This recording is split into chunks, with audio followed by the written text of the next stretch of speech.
বললেন যে তুঙ্গভদ্রা নদীর তটে আত্মদের নামে একজন ব্রাহ্মণ ছিলেন। তেনার স্ত্রীর নাম ছিল ধুন্দুলি।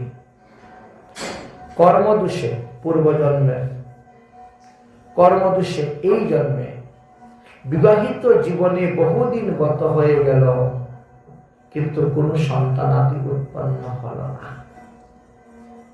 যার কারণে তিনি অনেক দেবদেবীর পূজা করেছেন, অনেক দেবদেবীর ধান ধ্যান করেছেন, অনেক ডাক্তার কবিরাজ দেখিয়েছেন, অনেক মন্ত্রজপ করেছেন, অনেক হোম করেছেন, যজ্ঞ করেছেন, অনেক দান করেছেন।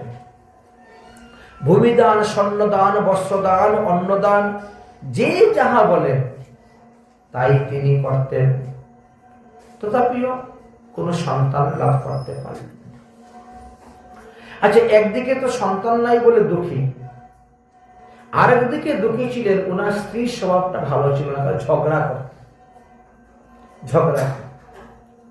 একদিকে সন্তান নেই, দুঃখ, আর দ্বিতীয়তে ওনার স্ত্রী বড় কৃপণা ছিলেন এবং ঝগড়াটি ছিলেন।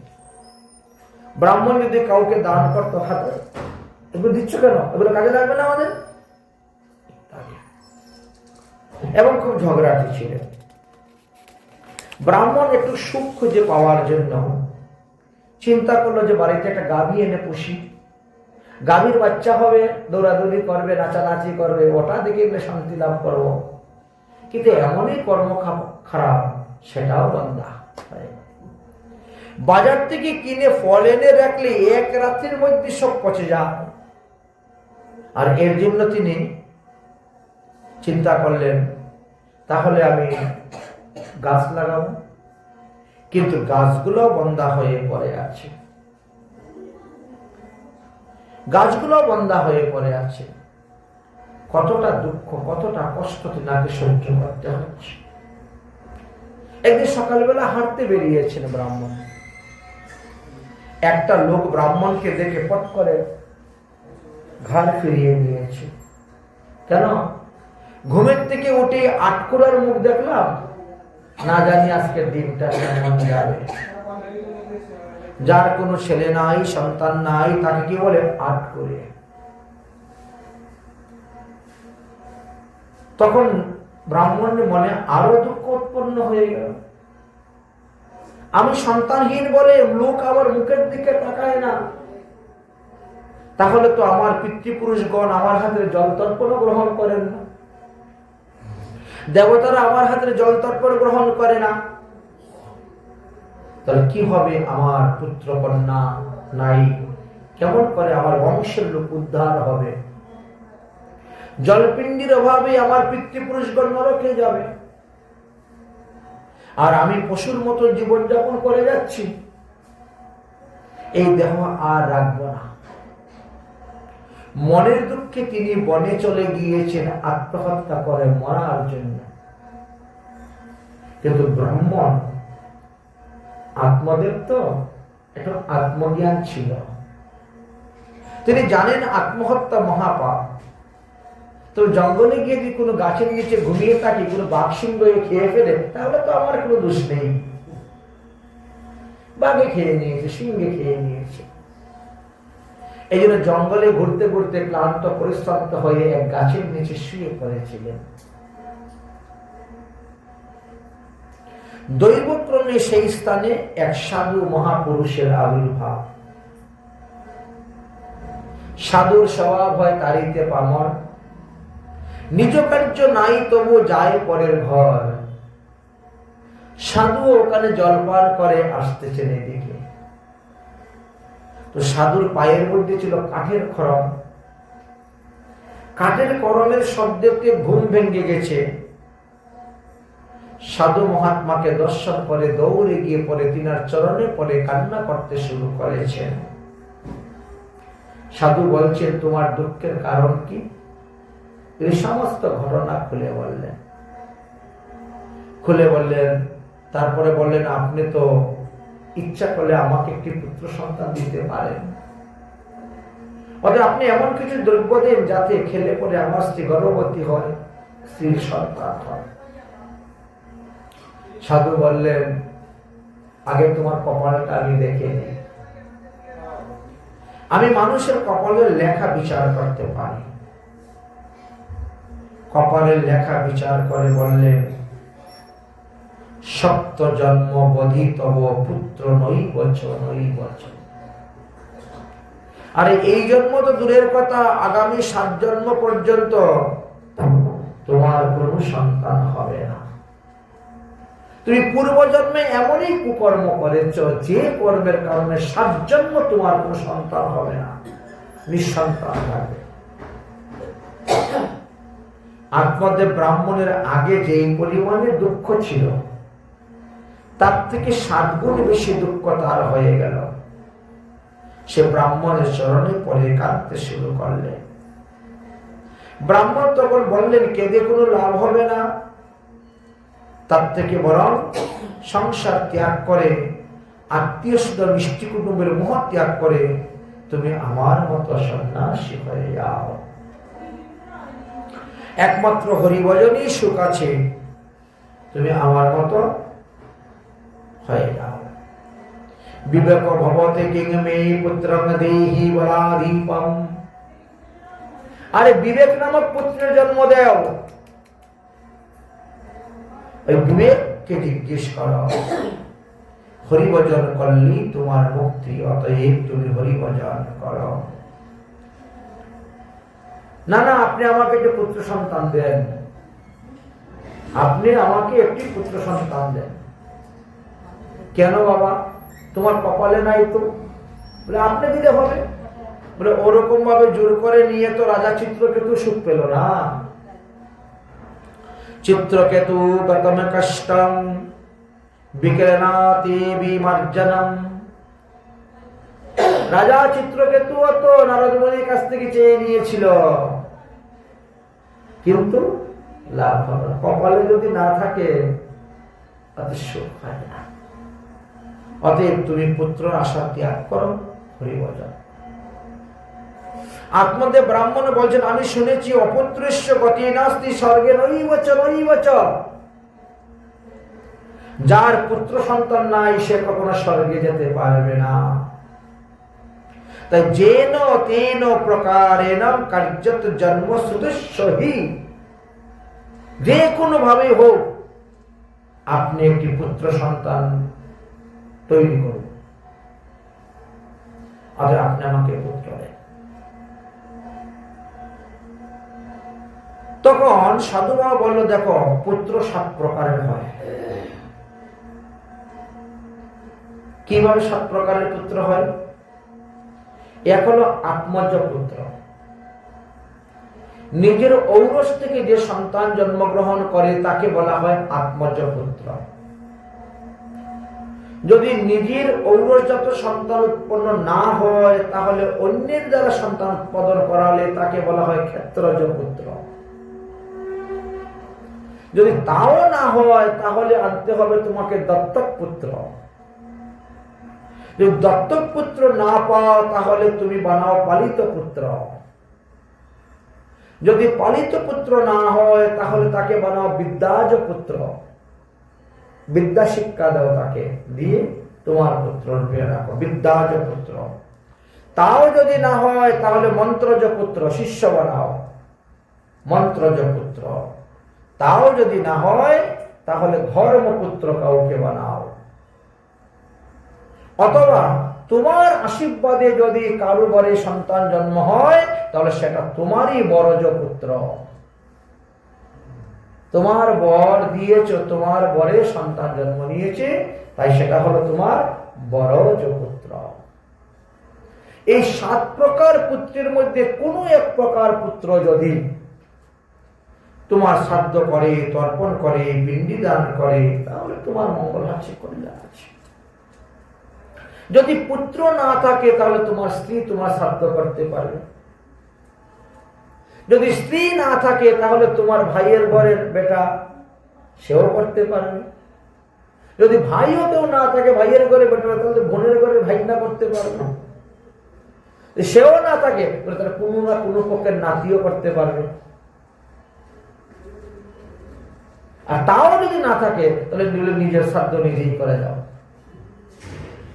নিজের পিণ্ডি নিজেই দিয়ে যাও। পুত্র গয়াতে গিয়ে পিণ্ডি দিবি আর তুমি উদ্ধার হয়ে যাবে, ওই আশা করিও না। পুত্র যদি বৈষ্ণব হয় তাহলে তোমার শতকল উদ্ধার হয়ে যাবে। পুত্র যদি অবৈষ্ণব হয় তাহলে তোমার 28 কুল নরকে যাবে।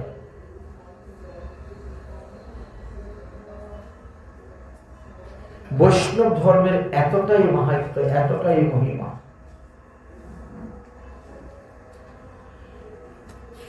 অতএব তুমি নিজের আত্মাকে নিজে রক্ষা করো, নিজের আত্মাকে নিজে উদ্ধার করো। পুত্র সন্তানের চিন্তা তুমি করিও না, তুমি হরিভজন করো, তবেই তোমার মঙ্গল হইবে। তথাপিও তিনি ছাড়লেন না ব্রাহ্মণকে, সন্ন্যাসী বাবাকে। আপনি সবকিছু জানেন, সবকিছু বুঝেন, সবকিছু পারেন, আপনি আমাকে সন্তান দিন, না হলে আপনার চরণে মাথা কুটে কুটে আমি মরে যাব, আর আমার মৃত্যুর জন্য দায়ী হবেন আপনি। সন্ন্যাসী তখন ঝোলার থেকে বের করে একটা ফল দিয়েছেন, যাও এই ফল নিয়ে তোমার স্ত্রীকে খাওয়াও, সন্তান হবে। ফল নিয়ে বাড়ি আসলে স্ত্রীকে ফল দিলেন, কিন্তু ধুন্দুলি তো দ্বিধা বুদ্ধি। ধুন্দুলি আমাদের মধ্যেও আছে,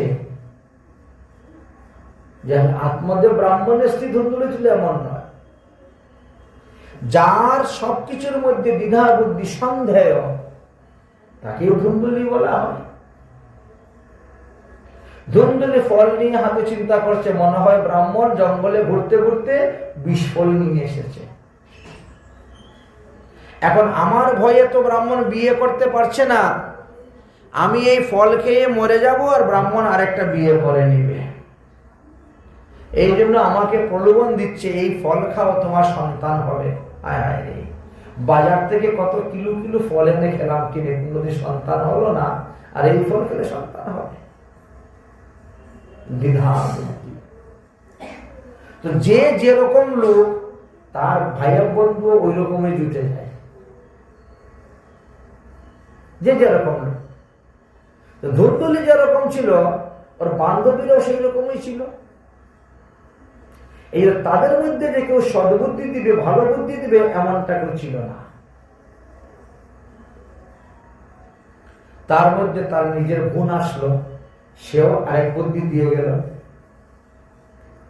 সে বলল, আমার পেটে সন্তান এসেছে,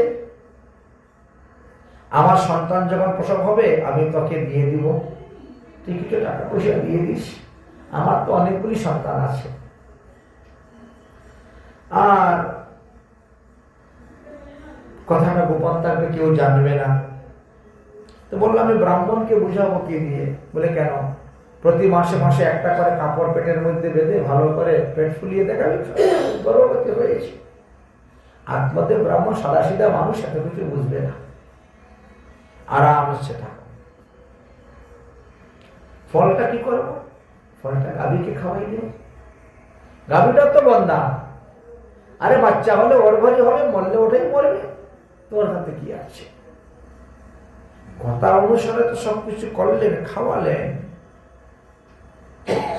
যাই হোক, কিছুদিন পরে যখন ছোট বোনের ঘরে সন্তান হলো, সন্তান এনে দিয়ে দিল। ধুন্দুলি পেটের থেকে কাপড়গুলো সব সরিয়ে দিয়ে বাচ্চা খুলে নিয়ে বসে আছে।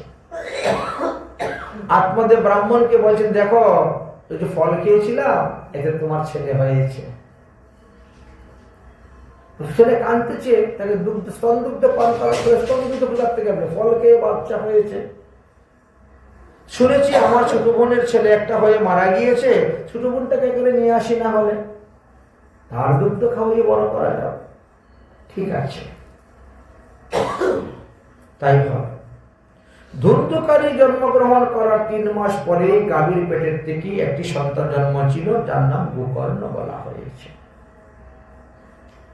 সমস্ত শরীরটা মানুষের মতনই, কিন্তু কান দুইটা গরুর মতো ছিল।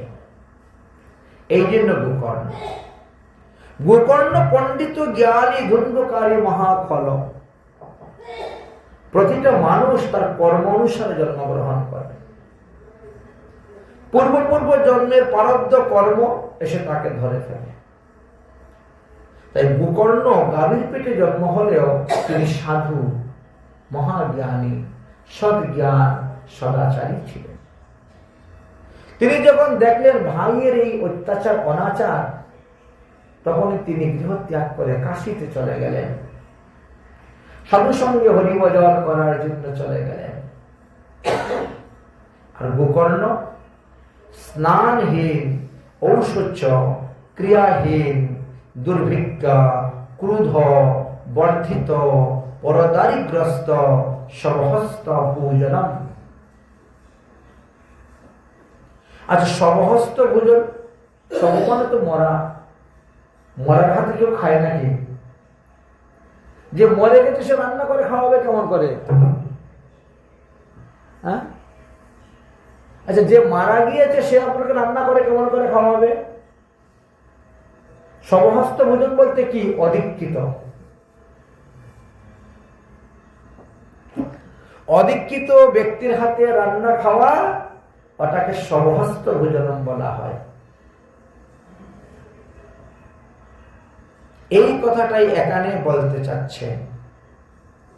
এক তো স্নান নাই, প্রস্রাব করে জল নেয় না, পায়খানা করে কাপড় ছাড়ে না, তারপর দুর্বৃত্ত মানুষকে বিনা কারণে দুঃখ দেয়, কষ্ট দেয়, অত্যন্ত ক্রোধী, আর পরলোকের সঙ্গ করে, বেশ্যালয়ে যায়, চুরি করে, চৌর, সর্বজন্য দ্বেষী, সবাইকে হিংসা করে, দ্বেষ করে, ঘৃণা করে, পরবেশনাদীপকম ললনায় ভক্ষ কৃত্তম দ্বার কুপম। যত রকমের অপকর্ম দোষ আছে সব তার মধ্যে ছিল। তেন বেশ্যা কুসঙ্গেন পিতৃবৃত্ত তু নশ্যতি। বেশ্যালয়ে গিয়ে গিয়ে মা বাবার সম্পত্তি সব নষ্ট করে দিয়েছে। ব্রাহ্মণের ছেলে হওয়া সত্ত্বেও ব্রাহ্মণের কোনো কর্ম করল না, উপনয়ন সংস্কারটা পর্যন্ত তার হয় নাই, এমনকি সে বিষ্ণু মন্ত্রে পর্যন্ত দীক্ষাও নেয় নাই। এত অনাচারী করতে শুরু করলো যে আত্মদেব ব্রাহ্মণ তখন মাথায় হাত দিয়ে হাউমাউ করে কাঁদতেছে, পুত্র ছিল না, ভালোই ছিলাম। এই পুত্র এখন সারাটা জীবন আমাদেরকে দুঃখ দিবে, কষ্ট দিবে, আমাদেরকে জ্বালাবে। কি করব? হায় হায়, কেনই বা পুত্র সন্তান চেয়েছিলাম, কেনই বা পুত্র সন্তান চেয়েছিলাম। কামনা করছে। দৈবক্রমে ঘুরতে ঘুরতে সাধু মহাত্মা সেই গোকর্ণ চলে এসেছে। গোকর্ণ এসে যখন দেখলেন, সমস্ত ঘটনা শুনলেন, তখন পুত্র পিতাকে একটা উপদেশ দিলেন। কি উপদেশ দিলেন? অসার কলু সংসার দুঃখ রূপী বিমোহক সুত কৈশ্য ধনম কৈশ্য স্নেহ বাঞ্চ জলতে অহনিশিম। হে বাবা, এই জগতে কে কার স্বামী আর কে কার স্ত্রী, আর কে কার পুত্র আর কে কার পিতা, কেউ কার নয়। এত মায়ার খেলা।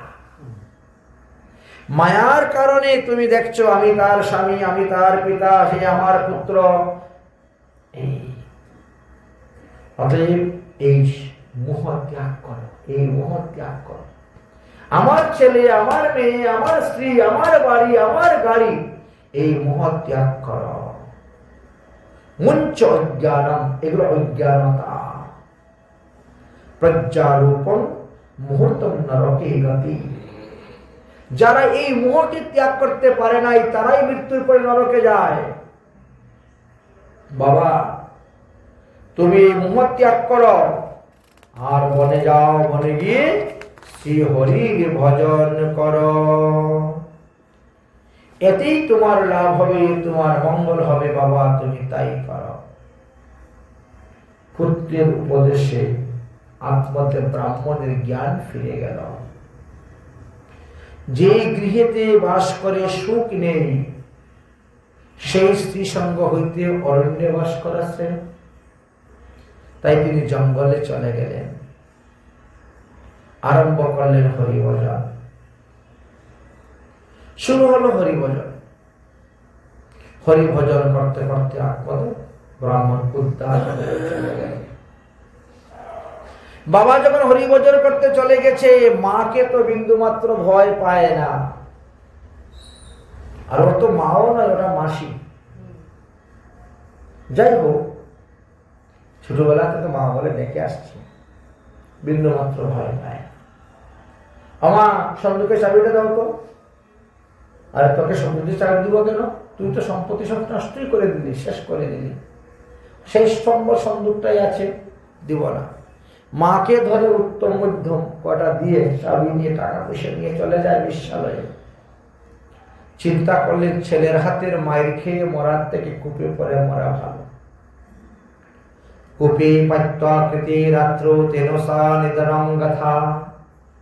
একদিন রাত্রিবেলা কুয়ার মধ্যে পড়ে গেল, পরে প্রাণ ত্যাগ করল, মারা গেল। বাবা মারা গেল, মা মারা গেল, ভাই চলে গেছে কাশি, একা বাড়িতে আছে রাজত্ব। আমি আর এখন বেশ্যালয়ে যাব কেন? বেশ্যাকে বাড়িতে নিয়ে চলে আসি। তখন একটা নয়, দুটা নয়, 5টা বেশ্যাকে এনেছিল। আর এদের ভরণ পোষণ করতে গিয়ে তিনি যে পরিমাণের পাপ করেছিলেন, সেই পাপের গড়া তার একেবারে পূর্ণ হয়ে গেছে।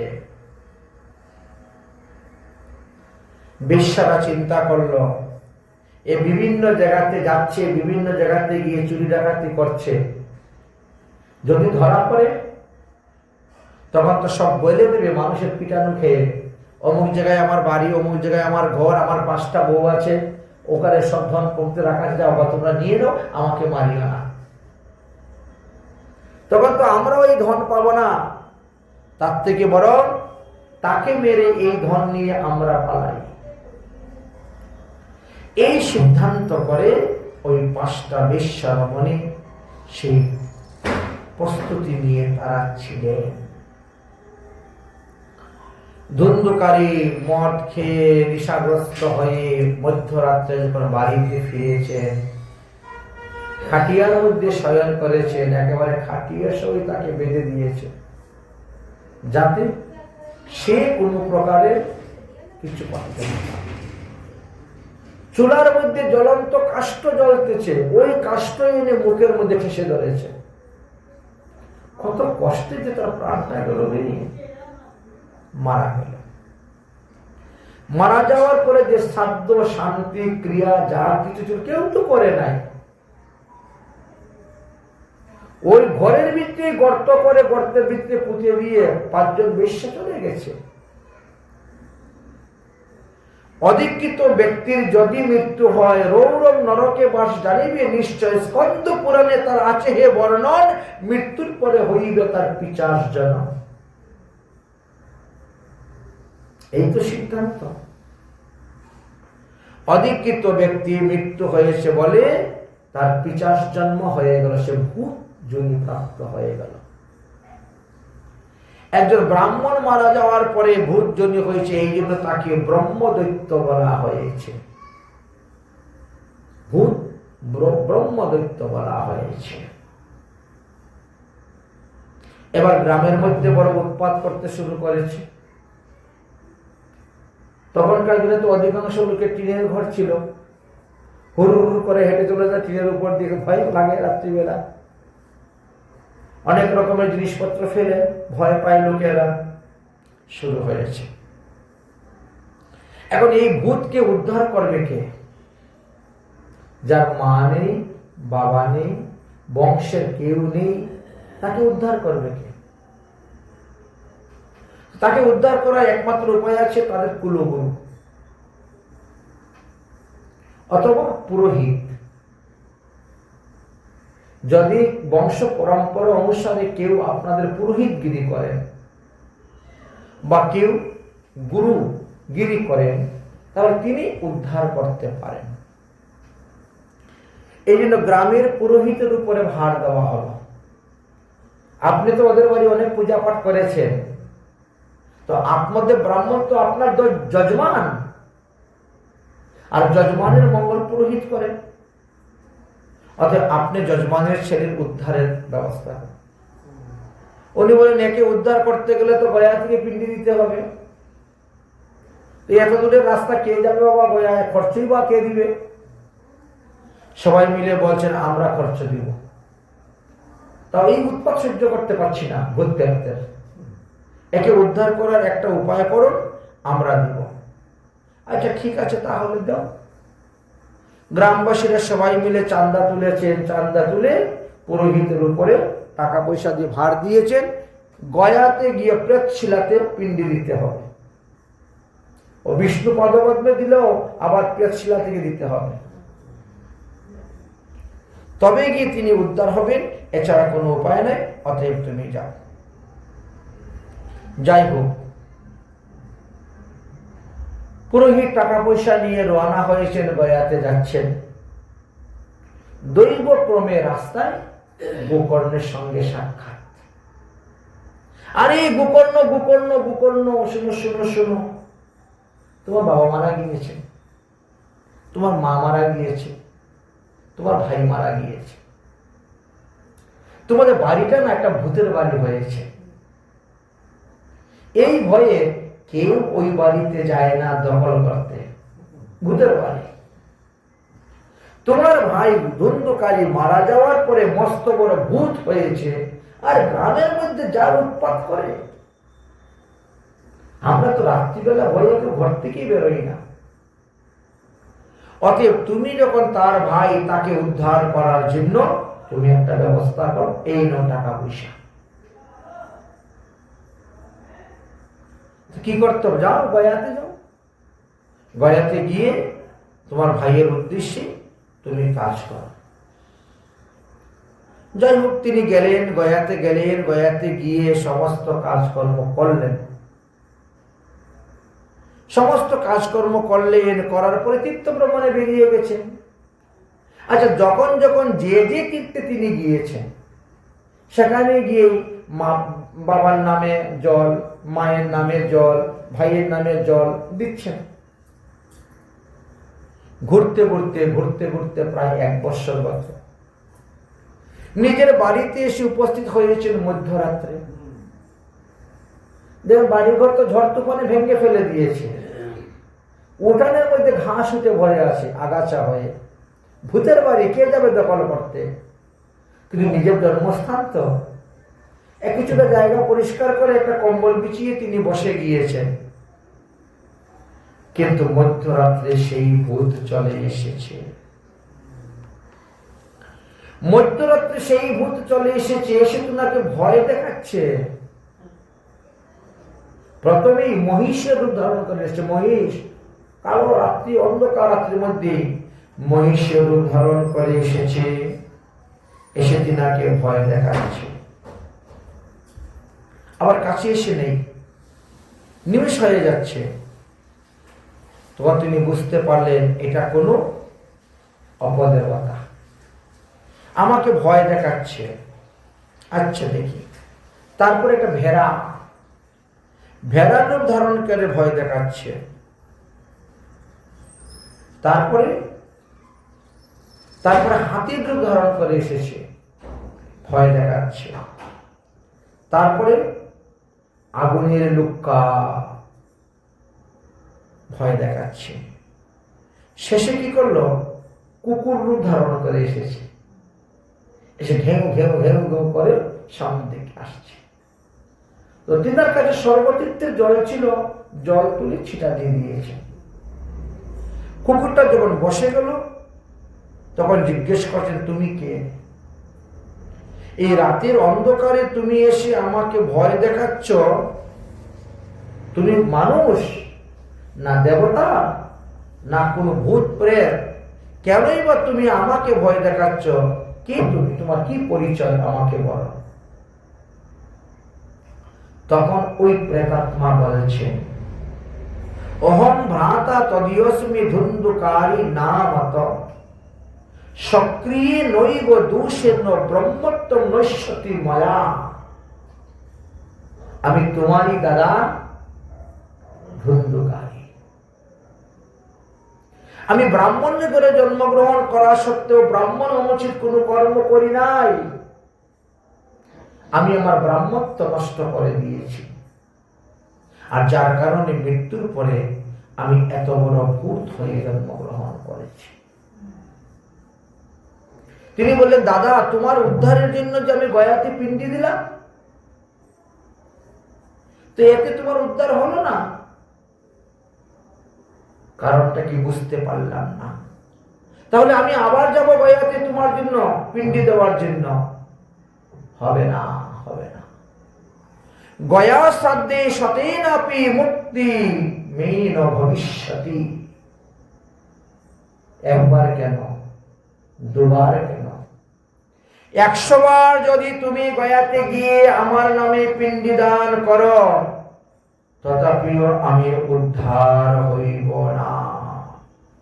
শত সাধ্যেন মুক্তিশ্চৈব সাধ্যম মুচ্চনম তব। এ কি বলছো? 100 বার গয়াতে সাধ্য করলেও তুমি উদ্ধার হইবে না? তাহলে তোমার উদ্ধারের উপায়টা কি হবে? অন্য কোন উপায় করো। গয়া থেকে শব্দ দিয়ে করলে আমার লাভ হবে না। একবার কেন, দুবার কেন, 100 বার করলে লাভ হবে না। অন্য কোন উপায়ে তুমি করো। চিন্তার মধ্যে পড়ে গেলে, ঠিক আছে দাদা, তুমি তোমার যথাস্থানে চলে যাও, আমি দেখছি কালকে বিচার করে কি করা যায়। সকালবেলা গ্রামবাসী সবাইকে নিয়ে বসলেন বৈঠক। গয়াতে শ্রাদ্ধ করার পরও যদি আমার দাদার উদ্ধার না হয়, তাহলে কি করলে উদ্ধার হবে? সবাই তখন বিস্মিত, কেউ আর বলতে পারছেন না কি করা যাবে।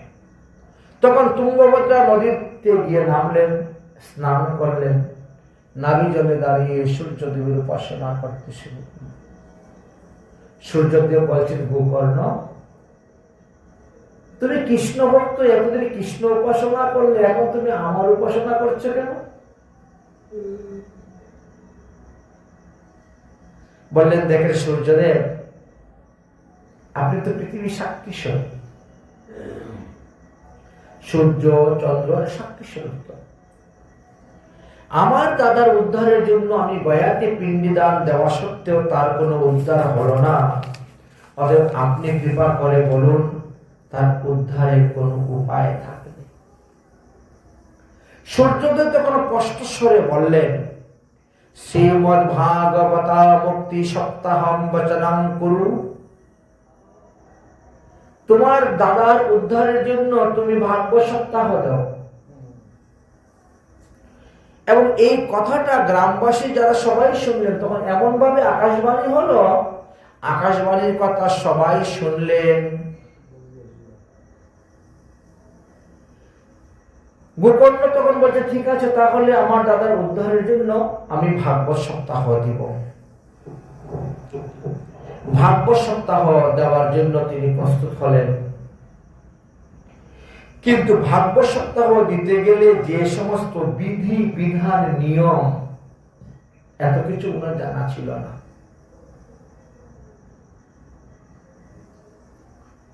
সূর্যদেবের আদেশ অনুসারে তিনি ভাগবত সপ্তাহ দিতে শুরু করেছেন। উদ্দেশ্য তো ভাইকে উদ্ধার করা, সেটা সংকল্প ঠিক আছে, কিন্তু ভাইয়ের জন্য যেটা আসন দিতে হয় সেটা তিনি জানতেন না। যার কারণে তিনি ওই প্রেতাত্মার জন্য কোনো আসনই দেন নাই। তিনি তো ভাগবত পাঠ শুরু করে দিয়েছে ভাইকে উদ্ধার করার জন্য, সংকল্প মন্ত্র পাঠ করে আরম্ভ করে দিয়েছে। প্রেতাত্মা চলে এসেছে, কিন্তু প্রেতাত্মা তো এক জায়গায় দাঁড়াতে পারে না, সে বাতাসের মধ্যে ঘুরে বেড়ায়। সে এক জায়গায় না দাঁড়ালে শুনবে কেমন করে ভাগবত কথা? সে শুনবে তবেই তো উদ্ধার হবে। তখন সে দেখলো এই প্যান্ডেলের মধ্যে একটা বাঁশ আছে 7টা গাইড যুক্ত, তার নিচে একটা ছিদ্র আছে, বাকি বাঁশের ছিদ্রই নাই, মানে এমন ভাবে মাটিতে পোতা আছে ওর মধ্যে কোনো ছিদ্রই নেই, ঢুকবে কোন দিকে? ওই তখন তিনি ওই ছিদ্র দিয়ে বাঁশের নিচে ঢুকে গেলেন, ঢুকে বসে গেলেন, শুনলেন হরিকথা। এক একদিন হরিকথা শ্রবণ করতেন, এক একটা গাইড ফেটে যেত, উপর দিকে উঠতেন।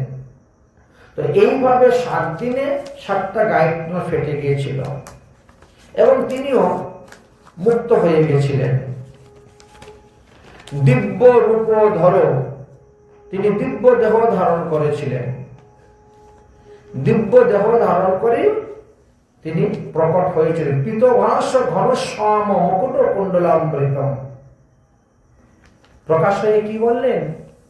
ধন্য ধন্য ধন্য ভাগবতী বার্তা প্রেতপীড়া বিনাশিনী সত্যম অপি তথা ধন্য কৃষ্ণ লোক ফলপ্রদ। হে গোকর্ণ, তোমার ভাগবত কথা ধন্য, তোমার ভাগবত সপ্তাহ ধন্য।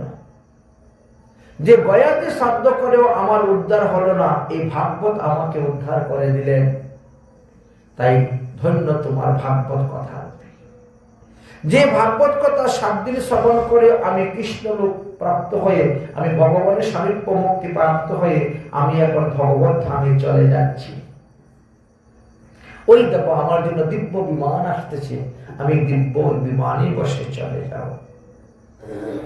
তখন গোকর্ণ তখন ওই বিষ্ণুদূতকে জিজ্ঞাসা করলেন, হে বিষ্ণুদূতগণ, ভাগবত কথা শ্রবণ করার জন্য হাজার হাজার গ্রামবাসীরা এসে বসেছেন, কিন্তু বিমান কেন একটা আসলো?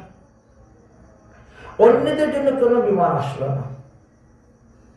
আমি 7 দিন ভাগবত পাঠ করলাম, অথচ আমার জন্য বিমান আসলো না কেন? আমার এই 2টি প্রশ্নের উত্তর দাও। তখন ভগবানের প্রিয় দূত বিষ্ণুদূত উত্তর দিচ্ছে, ধুন্ধুকারী যেভাবে এক মনে এক চিত্তে ভাগবত কথা শ্রবণ করেছে, সেইভাবে কেউ শ্রবণ করে না।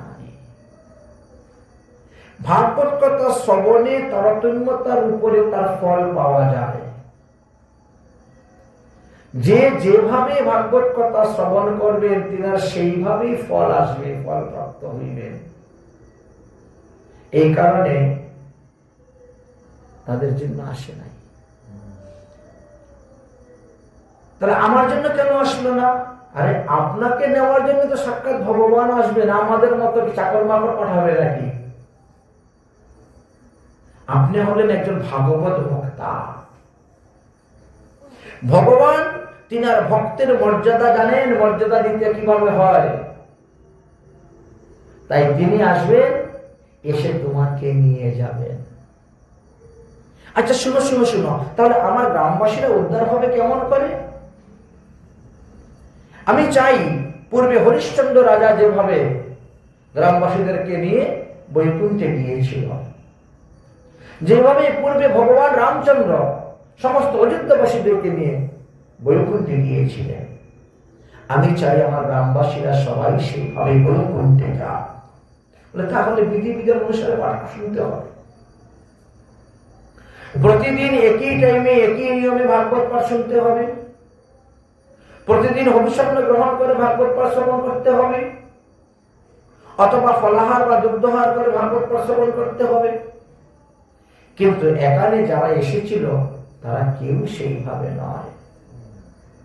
বাড়িতে মাছ খেয়ে আসছো, এখানে ভাগবত পাঠ শুনতেছো, তো লাভ হবে কোথার থেকে? একদিন আসলে 1 ঘন্টা পাঠ শুনলো, একদিন আসেই নেই পাঠ শুনতে, ওইদিন 2 ঘন্টা বসে পাঠ শুনলো। একই আসনে একই স্থানে প্রতিদিন একই নিয়মে বসে পাঠ শুনলে অবশ্যই পাঠের ফল হবে। আর সব থেকে শ্রেষ্ঠ হলো বিষ্ণু মন্ত্রে দীক্ষা গ্রহণ। বিষ্ণু মন্ত্রে দীক্ষা গ্রহণ না করা পর্যন্ত ভাগবত পাঠ শ্রবণে কোনো লাভ হয় না।